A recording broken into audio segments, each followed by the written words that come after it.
નમસ્કાર વિદ્યાર્થી મિત્રો, આજના વિડીયોમાં જે કંઈ પણ ભણશું મોસ્ટ આઈએમપી ભણશું અને બોર્ડની એક્ઝામમાં 100% પૂછાય એવું ભણશું. વિશ્વાસ નથી આવતો? સબૂત પણ લાવ્યો છું તમારા માટે. Extra practice of PYQs. PYQs એટલે ખ્યાલ છે ને? ઘણા સ્ટુડન્ટને ખબર નથી હોતી.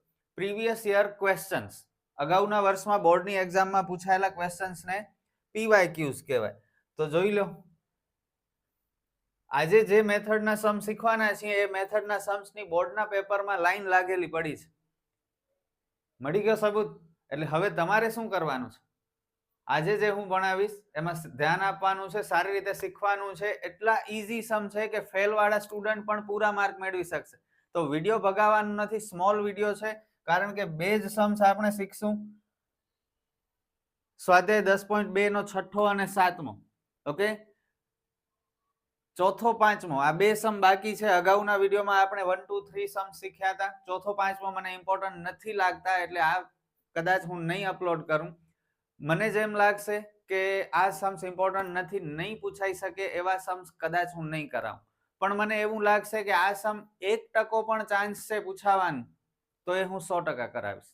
ઓકે, તો જે ન કરાવું એમાં તમે બિંદાસ ચિંતા કર્યા વગર મૂકી શકો છો. એ सम्स જરૂર નથી. અને કદાચ શક્યતા તો નથી જ પૂછાવાની, પણ જો પૂછાણા તો ઓપ્શનમાં નીકળી જશે. માર્ચ 2025 ની એક્ઝામમાં જનરલ વિકલ્પ છે. એકાદ સમ કદાચ, અને એ બધા સાબિતી વાળા સમ છે. જે નથી કરાવતો ને, પ્રેક્ટિકલ હોય તો કરાવી જ દઉં, તો ન મૂકું. અગાઉ એકે સમ નથી મૂક્યા. સાબિતી વાળા સમ છે, રેર ચાન્સ છે પૂછાવાના, અને નહીં પૂછાય, અને કદાચ પૂછાઈ જાય તો ઓપ્શનમાં નીકળી જશે. સો ડોન્ટ વરી. ક્લિયર? છઠ્ઠો અને સાતમો, દાખલા નંબર 6 1 માર્કમાં પૂછાઈ શકે. દાખલા નંબર 7 3 માર્કમાં પૂછાઈ શકે. સ્ટાર્ટ કરીએ આપણે. ધ્યાન પૂરું આપજો, અને પછી આ બધા सम्स પીવાયક્યુઝ તમારે જાતે સોલ્વ કરવાના છે અને કમેન્ટ કરવાની છે કે સર અમે આ બધા सम्स ગણ્યા, અમારાથી થઈ ગયા. પણ મને ખ્યાલ છે નહીં કરો, તમે ગણશો નહીં. 5% સ્ટુડન્ટ જ હશે કે મારી વાત માનશે અને આ બધા सम्स ગણશે, બાકીના કોઈ નહીં ગણે. સિરિયસનેસ જ નથી તો ક્યાંથી ગણ? માર્ક લેવા જ ન હોય, માત્ર વાતો કરવી છે કે મારે તો 78 માર્ક જોઈએ 80 માંથી, મારે 80 માંથી 79 માર્ક જોઈએ, 75 ઉપર જોઈએ, પણ કામ નથી કરવું, વાતો કરવી છે. વાતો કરવાથી માર્ક ન મળે. કેટલાક વિદ્યાર્થીઓ હોય છે, બહુ ઓછા હોય છે, કે જે કામ કરીને બતાવે છે, અને એવા વિદ્યાર્થીઓ આ ગણશે. મને એમના ઉપર ગર્વ છે કે હું કહું છું એ માને છે અને પોતાનામાં દરરોજ સુધારો કરે છે. I am really proud of them. પણ ઘણા સ્ટુડન્ટ્સ વાતો કરે છે, સાંભળે છે, પણ કામ નથી કરતા, તો એનાથી કંઈ ન થાય. ભલે ઘણી વાતો થઈ ગઈ, વિડીયો સ્ટાર્ટ કરીએ. દાખલા નંબર 6, વર્તુળના કેન્દ્રથી 5 સેમી અંતરે આવેલા બિંદુ એ થી દોરેલા સ્પર્શકની લંબાઈ 4 સેમી છે. વર્તુળની ત્રિજ્યા શોધો. બહુ સહેલો સમ. અગાઉ આ સમ આપણે શીખી પણ ગયા છીએ 2 વખત. સ્વાધ્યાય 10.1 માં ત્રીજો દાખલો હતો, સ્વાધ્યાય 10.2 માં પહેલો દાખલો હતો. સેમ આ જ ટાઈપના દાખલા હતા. હવે આ ત્રીજી વખત શીખીએ છીએ. અને પછી જે એક્સ્ટ્રા सम्स આપ્યા છે પીવાયક્યુઝ, એમાં પણ આ મેથડના 2 સમ છે, જે હવે તમારે કરવાના હશે. 3 વખત મેં શીખવાડ્યા. કેન્દ્રથી 5 સેમી અંતરે આ વર્તુળનું કેન્દ્ર 5 સેમી અંતરે આવેલ બિંદુ એ થી દોરેલ સ્પર્શક 4 સેમી. આ સ્પર્શક 4 સેમી, અને બિંદુ એ છે એ 5 સેમી અંતરે છે કેન્દ્રથી, તો એનો મતલબ બિંદુ એ અહીં હશે ને. આ 5 સેમી. શોધવાનું શું છે? ત્રિજ્યા. આ વર્તુળની ત્રિજ્યા તમને ઓલરેડી ખબર છે, કેન્દ્રથી વર્તુળ સુધીનો ભાગ. કાટકોણ ત્રિકોણ બન્યો. આ આકૃતિ બનશે બધા દાખલામાં. એક આ આકૃતિ બનશે, બીજી સમકેન્દ્રી વર્તુળની આકૃતિ બનશે. 2 જ રીતની આકૃતિઓ છે આખા ચેપ્ટરમાં. નામ નિર્દેશ કરી દઈએ. અહીં એ છે, અહીં ઓ અને પી. તમે તમારી મરજીના 2 અક્ષર લખી શકો છો. હવે આ કઈ ગણવાની જરૂર ન હોય. 1 માર્કમાં પૂછે તો ત્રિપુટીનો ઉપયોગ કરી લેવાનો. પાયથાગોરસની ત્રિપુટીઓ અગાઉના વિડીયોમાં સમજાવી છે તમને. 4 5 છે, તો અહીં ત્રીજો માપ કયો આવે? 3. 3 4 5 ની ત્રિપુટી છે, તો ઓપી 3. દાખલો પૂરો. 1 માર્ક મળી ગયો.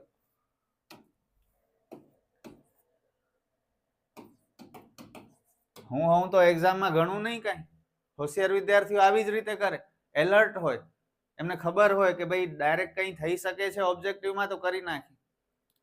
મેથડ કરીએ છીએ, ચિંતા નહીં કરતા કેવી રીતે આવે. જુઓ, પાયથાગોરસના સૂત્રનો ઉપયોગ કરવાનો છે. કાટકોણ ત્રિકોણ બન્યો છે એટલે OA વર્ગ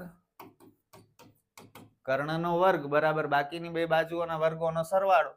OA વર્ગ બરાબર OP વર્ગ પ્લસ PB વર્ગ PA વર્ગ. OA છે 5, OP શોધવાના છે, PA 4.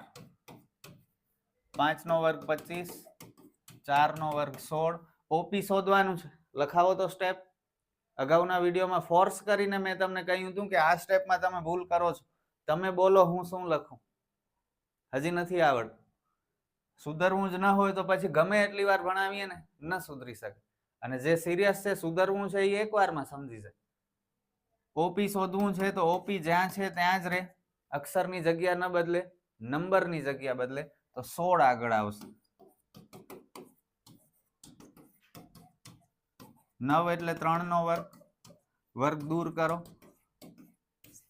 OP 3. OP ત્રિજ્યા છે, ત્રિજ્યા મળી ગઈ 3 સેમી. કદાચ અહીં વ્યાસ શોધો એમ પૂછ્યું હોય તો ડબલ કરી નાખવાના, ત્રિજ્યાના ડબલ વ્યાસ મળી જાય તો 3 ના ડબલ 6 સેમી જવાબ આવશે વ્યાસનો. એવો એક દાખલો મેં નાખ્યો છે જે એક્સ્ટ્રા સમ છે એમાં. 1 માર્કમાં પૂછાય, ત્રિપુટીઓ યાદ હોય તો મેથડ નહીં કરતા. ઓકે, સમય બચશે તમારો. નેક્સ્ટ સમ અને લાસ્ટ સમ આ વિડીયોનો મોસ્ટ આઈએમપી. દર વર્ષે આ જ સમ પૂછાય છે અને આ વર્ષે પણ પૂછાશે, ફિક્સ છે, છપાઈ ગયો છે બોર્ડના પેપરમાં. સમકેન્દ્રી વર્તુળ વાળો દાખલો. બે સમકેન્દ્રી વર્તુળોની ત્રિજ્યાઓ 5 સેમી અને 3 સેમી છે. મોટા વર્તુળની ત્રિજ્યા નાના વર્તુળને સ્પર્શે છે, મોટા વર્તુળની જીવા નાના વર્તુળને સ્પર્શે છે, તો તેની લંબાઈ શોધો. પહેલા તો આકૃતિ દોરીએ. આ પણ ડાયરેક્ટ થઈ જશે, 3 માર્ક ભલે છે પણ ડાયરેક્ટ મનમાં ગણી કોન્ફિડન્સ લઈ લેશું, પછી લખીને બતાવી દેશું.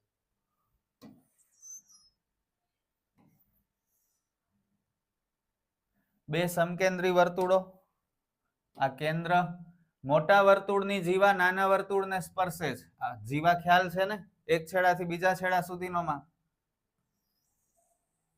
આ મોટા વર્તુળની જીવા નાના વર્તુળને સ્પર્શે છે. હવે બે ત્રિજ્યાઓ મૂકીએ આપણે, એક છે 5 સેમી, બીજી છે 3 સેમી. નાના વર્તુળની ત્રિજ્યા નાની હોય, મોટા વર્તુળની ત્રિજ્યા મોટી હોય, તો આ નાના વર્તુળની ત્રિજ્યા કેન્દ્રથી વર્તુળ સુધીનો માપ 3, મોટા વર્તુળની ત્રિજ્યા કેન્દ્રથી વર્તુળ સુધીનો માપ 5. શું બની ગયું? કાટકોણ ત્રિકોણ બની ગયું. નામ નિર્દેશ કરી લઈએ. કેન્દ્ર O, જીવા AB, અહીં P. ડાયરેક્ટ કરી લઈએ પહેલા, જેથી કોન્ફિડન્સ આવી જાય. 3 માર્ક કેમ મળે છે જુઓ ડાયરેક્ટ. કાટકોણ ત્રિકોણ બન્યો. પાયથાગોરસની ત્રિપુટી યાદ છે, હમણાં જ અગાઉના સમમાં યુઝ કરી. 3, 4, 5. 3 ને 5 છે તો અહીં 4 આવી જશે. આપણે શું શોધવાનું છે? તેની લંબાઈ, એટલે કે જીવાની લંબાઈ શોધવાની છે. જીવા એટલે આ A થી B સુધીનો માપ.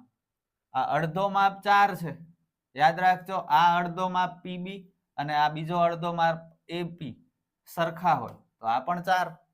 તો આખી જીવા કેટલી થઈ? 8 સેમી. પૂરો દાખલો. મળી ગયા 3 માર્ક. હવે લખીને બતાવી દઈએ. કાટકોણ ત્રિકોણ, પાયથાગોરસનો સૂત્ર બોલો તો. પાયથાગોરસનો સૂત્ર અગાઉના સમમાં શીખ્યા. કર્ણનો વર્ગ OB નો વર્ગ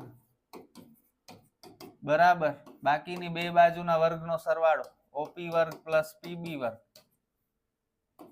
5 નો વર્ગ. OP આપણી પાસે છે 3, PB શોધવાનું છે બરોબર. આ PB 4 4 આપણે શોધ્યા છે. હવેનો સ્ટેપ નથી આવડતો તમને, વારંવાર ભણાવ્યા પછી પણ હિંમત હોય તો બોલો, મોટેથી બોલો. PB શોધવાનું છે. PB ને એકલો કરશું, જ્યાં હોય ત્યાં રહેવા દેશું. બરાબરની જમણી સાઈડ છે તો જમણી સાઈડ રહેવા દે. એની સાથે જે નંબર હોય ને એની જગ્યા બદલે. આ 9 આગળ આવી જશે. 16 એટલે 4 નો વર્ગ, વર્ગ દૂર કરો, પીબી 4 મળી ગયા. પીબી 4 તો એપી પણ 4, કારણ કે બંને સમાન હોય. આ લંબ છે. ઓપી શું છે? સ્પર્શક અને ત્રિજ્યા એકબીજાને લંબ હોય. યાદ છે ને? 10.1 ઇન્ટ્રોડક્શનમાં સમજાવ્યું છે. એનો વિડીયો પણ આવશે. આ સ્પર્શક અને ત્રિજ્યા લંબ હોય. લંબ એટલે બે સરખા ટુકડા કરી નાખે. તો આ સાઈડ અને આ સાઈડના બે ટુકડા સરખા હોય. અહીં એપી અને પીબી સરખા છે. પીબી બરાબર 4 સેમી મળ્યા. તેથી એપી પણ કેટલા થાય? 4 સેમી. થોડું લખીને બતાવવાનું આ બધું. 3 માર્ક છે એટલે. હવે જીવાની લંબાઈ શોધી. એપી પ્લસ પીબી બંને આ અડધા અડધા ટુકડા અને ભેગા કરી નાખો તો આખો ટુકડો બની જાય. That's it. Sum over. Screenshot જોઈએ તો લઈ લો. અને 2 સમ્સ હમણાં શીખ્યા એના જેવા જ આ 6 સમ્સ છે જે તમારે કરવાના છે. વિડીયો કરી નાખો પોઝ અને સ્ક્રીનશોટ લઈ લો. અને આશા રાખું છું કે કેટલાક સ્ટુડન્ટ્સ તો એવા હશે કે જેમનામાં હિંમત હશે આ સમ સોલ્વ કરવાની. બાકી ઘણાને વાતો સાંભળવી બહુ ગમે છે. ટીચર્સ કોમેડી કરાવે, મજાક કરાવે તો મજા આવે ભણવાની, પણ એમાં પછી ભણવાનું ન હોય કંઈ. સ્ટુડન્ટ્સનો ધ્યાન કોમેડીમાં જ હોય. ઈ જ સર જ્યારે ભણાવે ત્યારે એમને મજા ન આવતી. તો આપણી ચેનલ ઉપર એવું પોસિબલ નથી, ક્યારે પણ નહીં થાય. ભણવા માટે તમે આવો છો તો ભણો અને સ્ક્રીનશોટ લઈ લો, જેથી કરીને આ બધા સમ્સ તમે જાતે સોલ્વ કરી શકો. બહુ મજા આવશે, કોન્ફિડન્સ વધી આવશે, આ ચેપ્ટર ક્લિયર થઈ જશે. કમેન્ટની વેઇટ કરીશું. આપણે ફરી મળીએ નેક્સ્ટ વિડીયોમાં. Good bye.